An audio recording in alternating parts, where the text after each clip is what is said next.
Hi everybody, I'm Susan Mulvihill.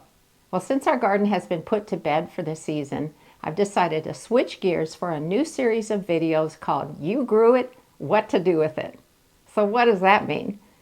Well, I get a lot of questions from folks saying, I don't know how to store this crop and I don't know how to use it. Maybe you're a brand new gardener and you grew something for the first time, but you don't know what to do with it.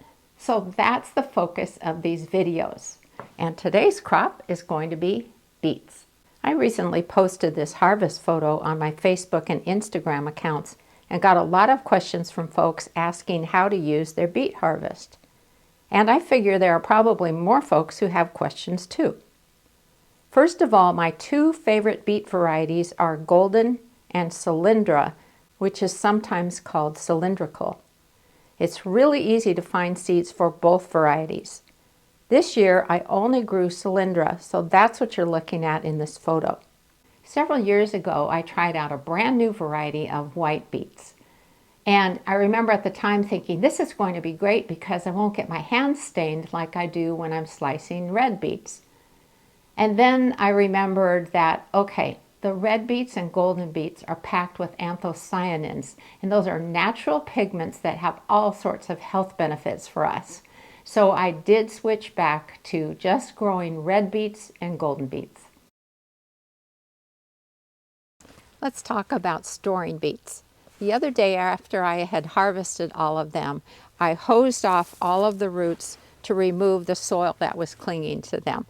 And while they were drying off a little bit, I also snipped off the leaves, and I left roughly a 1 to 2 inch stem from the leaves attached to the root.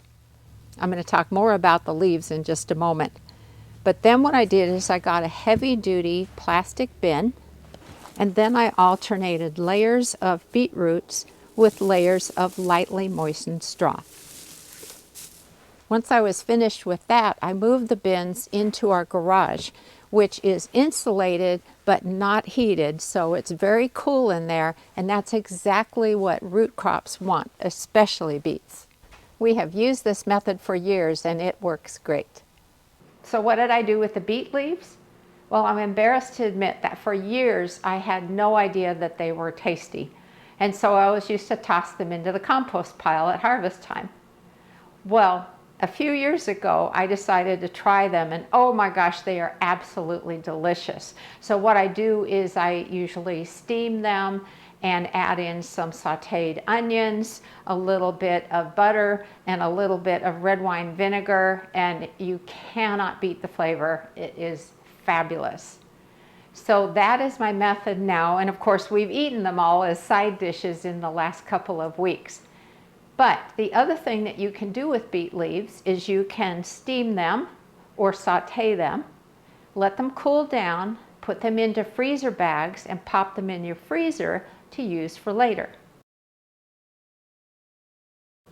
So now how do you use your beet roots? Well, if you do a web search on cooking with beets, you will find an amazing array of recipes, and I encourage you to try as many as you can. But our favorite way to use beets is to roast them in the oven. That's what I'm going to show you how to do now. And then I'm going to make a salad with them, and it'll be topped off with our famous mustard dressing. And that might sound weird, but wait till you try it because it will become your go-to salad dressing from now on. While your oven is preheating to 375 degrees Fahrenheit, go ahead and get a pan that is about 2 to 2.5 quarts in size. And if it has a lid, that's great because you need to cover the pan either with a lid or some foil. Choose beet roots that are very close in size because that way they will all get done at the same time. Wash off your beet roots. Clip off the bottom root and trim back the leaf stem to about 1 inch in length.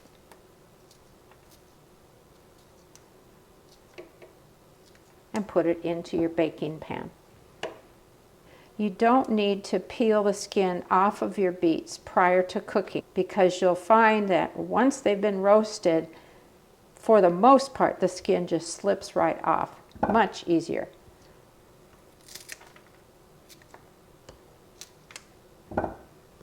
Once all the beets are in your baking dish, go ahead and pour water into the bottom of the dish to a depth of about 1 inch.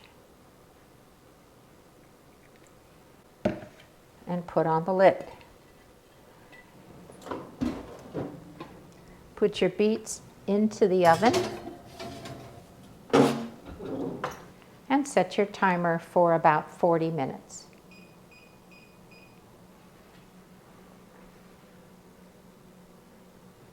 Okay, the beets are finished and they ended up taking almost an hour. Now when I take my fork and pierce the beetroots, you can see it goes in quite easily. So they are ready. Now to let them cool. If you have never roasted nuts before, and I'm referring to things like pecans, almonds, and walnuts, I'm going to show you how to do it now because it is incredibly easy. All you do is take an oven pan and put in however many nuts you want to roast. Preheat your oven to 350, and once it comes to that temperature, put them in the oven for 10 minutes.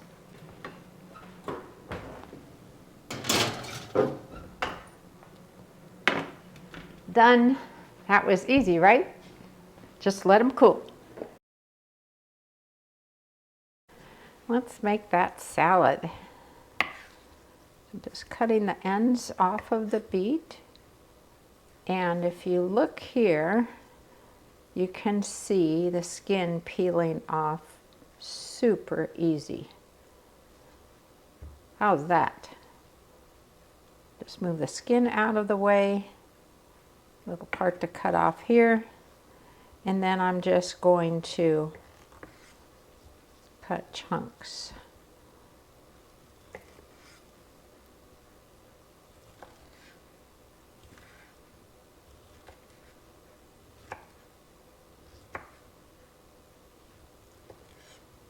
I'm using some salad greens from my fall garden, which is still going strong outside.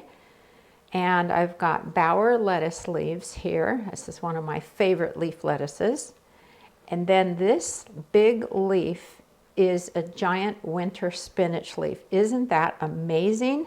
And they taste great. Everybody's asking me about that, but they are delicious. They taste just like spinach should. So I'm just going to stack these leaves and cut them up.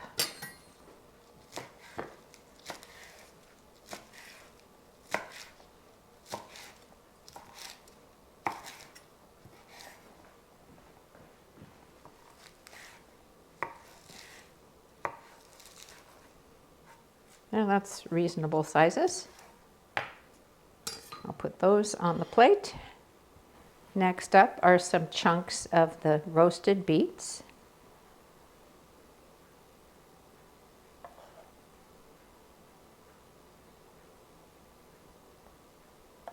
That looks pretty nice. I'll add on some feta cheese.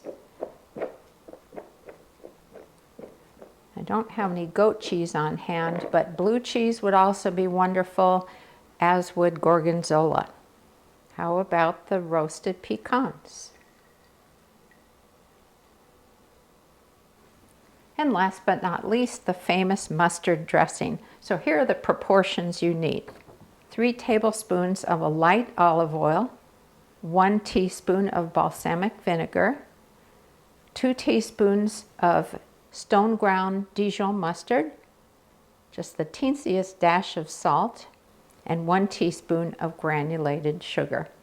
That will be enough to make 2 salads.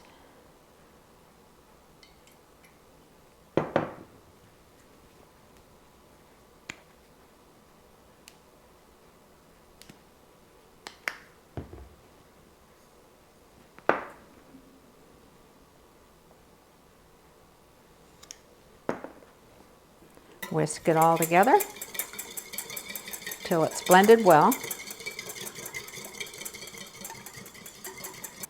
And drizzle it over your salad.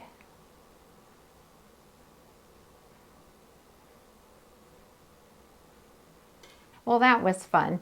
I hope you enjoyed today's video. In it, I got to tell you about my favorite beet varieties, how we store beets through the winter months, how to roast beets, how to roast nuts, and how to make the world's best salad dressing. Next week I'll be covering a different crop, so I'll see you then.